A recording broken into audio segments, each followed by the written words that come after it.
It's 4 a.m. and I've struggled for the last few hours to fall back asleep, but I can't. Yet again, I'm tossing and turning, unable to shut down my brain. Why? Because I'm stressed. I'm stressed about my students.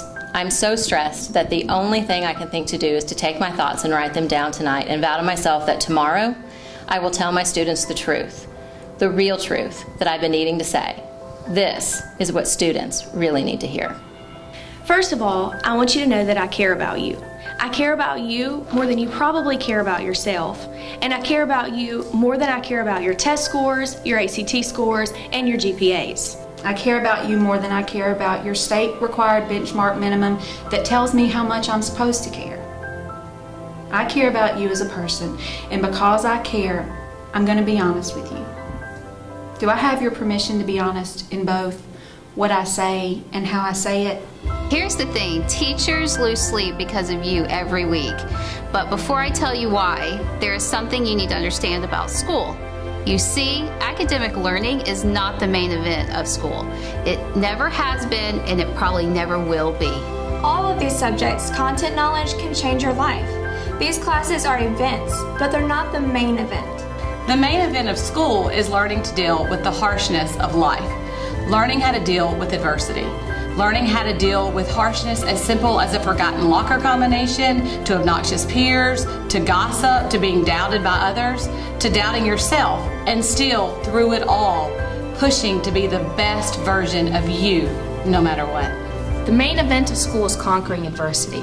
It is your resilience in conquering this main event, adversity, that truly prepares you for life after school. Because, mark my words, school is not the last time you'll face very difficult times. Yes, you'll have moments more beautiful than you can imagine, but you'll also confront tragedy, frustration, fears, and doubts in years to come. You shouldn't be worried about the fact that you will face great adversities.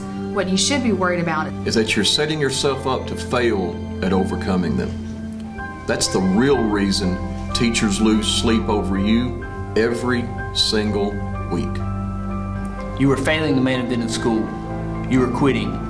You may not think you are quitting, but you are, because quitting wears many masks. For some of you, quitting looks like throwing the day away, not even picking up a pencil to try to write a sentence or a fraction. Because you think you can't, or it doesn't matter, or it's not worth it. But it is. What you write is not the main event. The fact you choose to take charge of your own doubt, your own weakness, your own boredom in order to write when you get challenged, that is the main event. Some of you quit by skipping class on a free education, a privilege that was paid for, bled for, and died by millions of people who came before you. Being punctual is not the main event.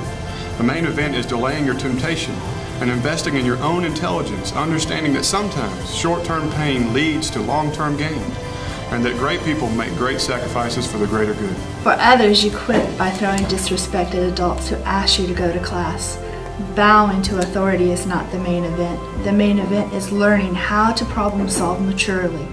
Not letting your judgment be tainted by the stains of emotion. The main event is having grace intact when every fiber of your being simply wants to hit or scream or run away. I see some of you quit by not taking opportunities, chances after chances after chances to pass a class. The main event is not having a letter or a number to tell you that you're worthy. The main event is pulling your stuff together, making hard choices, making hard sacrifices, even when it seems impossible. It's finding hope in the hopeless, courage in the chasm, guts in the grave. What you need to see is that every time you take the easy way out, you are building a habit of quitting, and it will destroy your future and alienate your happiness if you let it. Our society couldn't care less for quitters.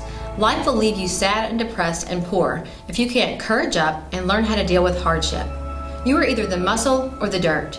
You either take resistance and grow stronger, or you erode in the wind. You can whine, you can throw a tantrum, you can stomp, scream, and swear, and guess what? Tomorrow, I'll be here smiling and patiently waiting for you to give you a fresh start. Because you're worth it. So do yourself a favor. Courage up. No more excuses. No more justifications. No blaming, no quitting. Lift your head up, rip the cords out of your ears, Grab the freaking pencil and let's do this.